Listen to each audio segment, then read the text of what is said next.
The birds have not always filled the air with music. Once upon a time, the human beings were the only creatures in the forest able to raise their voices in song. And when the human beings came to the forests, all the animals would stop what they were doing to listen, held enraptured by the beauty of the human voice. One day the Creator was walking through the forest, looking around him, admiring the beauty of all that he had made. And he heard the human beings singing in joy, and he was pleased. Slowly, morning turned to afternoon, and the human beings went back to the villages. And when the Creator noticed this, he stopped, and he perked up his ears, and he closed his eyes, and he listened. And he heard nothing but the rustling of the branches in the breeze. And the Creator felt a little bit sad at this, because he wanted his creation to be beautiful in all ways, at all times, for all creatures, not just when the human beings were present. So he chewed his lip, and he ran his fingers through his hair, and he rubbed his chin, and he walked through the woods, looking at his shoes, thinking. And he wandered for hours, so lost in thought that he lost track of time, and he lost track of where he was going, and he soon found himself at the edge of the clearing where the human beings had made their village. And he was startled out of his reverie by the sound of voices and drums. It was the human beings singing in the evening. And so he stopped to listen, and then he noticed that in the branches around him were a great multitude of all the birds of the forest, and they tilted their ears to listen longingly to the sound of the human beings. And the Creator got an idea, and he turned to those birds and he said, "Hey, birds, I see you've got a great ear for music. Would you like to have songs and voices like the human beings?"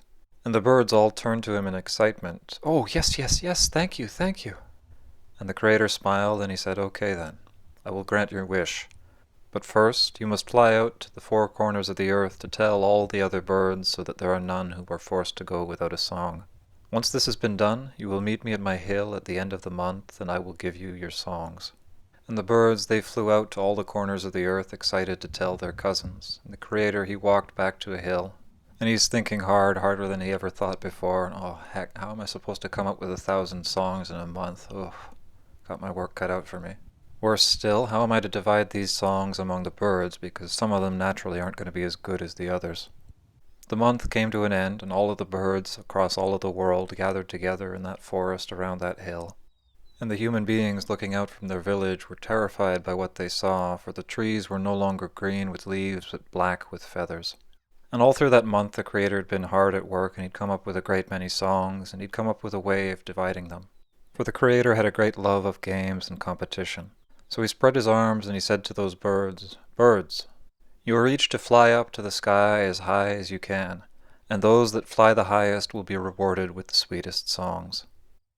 And most of the birds thought this was a very good idea, because flying was what they did best after all. And all the birds started warming up, stretching, running on the spot, getting prepared for when the Creator gave the signal to begin. But one of the birds, the hermit thrush, was discouraged. He was nearby to the eagles and the owls and the loon, and they were all stretching their arms, spreading their wings, and boasting about their strength. And the hermit thrush was thinking to himself, how am I supposed to compete with birds like that, for they're big and powerful, and I'm only small and weak.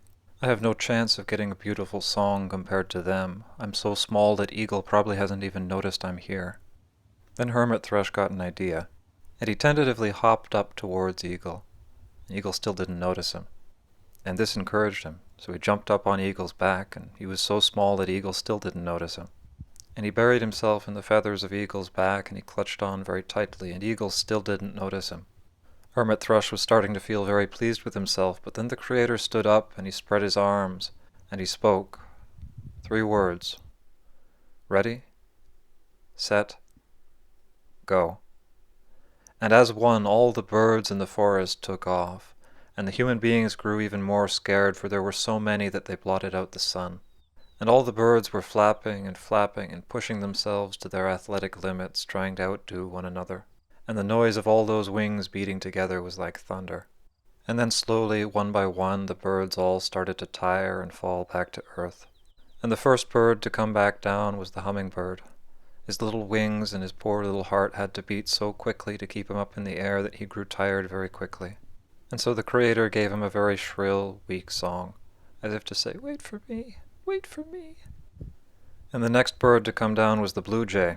Now, if you know blue jays, you know that they're mean-spirited bullies who like to push around all the little birds to get their food. And like all bullies, Blue Jay was lazy. He quickly got bored of this, said, "Heck to this, I'm going back down." And the creator gave him a song to match his personality, an ugly squawk. The third bird to come down was the turkey. The turkey, he's a big, powerful bird, but he's also awkward and fat, and he got tired quickly as well. So he came down, and the creator also gave him a song to match his personality, a comical gobble. And so for hours and hours the contest went on, the birds flying higher and higher and higher. And to everyone's surprise, the leaders of the pack were not just the biggest, strongest birds. The ducks and the hawks had given up much sooner than many of the little birds, because spirit is not always proportionate to size. Nevertheless, these little birds eventually started to tire and fall back to earth. And one of the last of the little birds up in the air was the chickadee. Chickadees are small, but they got big hearts. And he'd managed to outlast almost all the other birds up in the air, competing directly with the eagles and the owls and the loon. And the creator was very pleased with him, so he rewarded him with a great variety of very pleasant songs. Then at last the only birds left were those who had both power and spirit, the eagle, the owls, and the loon. And by this point they were almost to the edge of the sky, and one by one the owls and the loon tired as well and came back to earth. And the creator was very pleased with their attempts and rewarded them with songs that were able to touch souls. And the eagle was the last one, and he kept pushing himself because he was so close to the edge of the sky he wanted to touch it. But he was tired now. It was getting harder and harder to stay up, and however close he got to the edge of the sky, it always seemed to be just a little bit further away. And he looked around him. All the other birds were far below him now. And he thought to himself, "I can be very proud of what I've accomplished today. I did my best, I have no regrets, it's time to go home." And so he flew back down slowly, content in his achievement. He would be rewarded with a high, beautiful song. But unknown to him, Hermit Thrush had still been hiding on his back this whole time.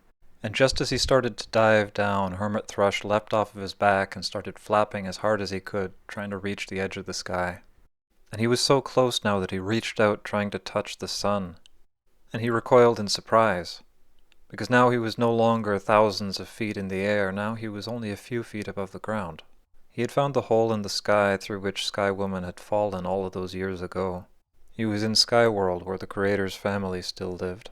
He heard a sound in the distance, and he followed it, curious. It was the sound of the Sky People in their village singing in the evening. And Hermit Thrush listened as long as he dared, but he knew he shouldn't stay here in this place. He went back to the hole in the ground and flew back down to earth. And he looked down at all the other birds who were excitedly showing each other their songs. And Hermit Thrush couldn't wait to show all the other birds the song he'd found in the heavens. Then Hermit Thrush saw Eagle, and he heard Eagle's song. And Eagle's song was beautiful, but it was not as beautiful as the one he'd found in Sky World. And Hermit Thrush realized that if he sang his song, that everyone would realize that he had cheated in this game, and Eagle might not be too happy with that. And Hermit Thrush felt sad and scared and ashamed.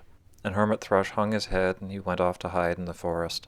And it was only once he was far away and he thought that nobody could hear him that he dared to try out his song. And to this day Hermit Thrush hides in the forest in shame, and only dares to lift his voice in song if he thinks that nobody's around to hear him. But if any animals do happen to be around when he sings, they immediately stop what they're doing to listen. For Hermit Thrush's song is a song that comes from Sky World.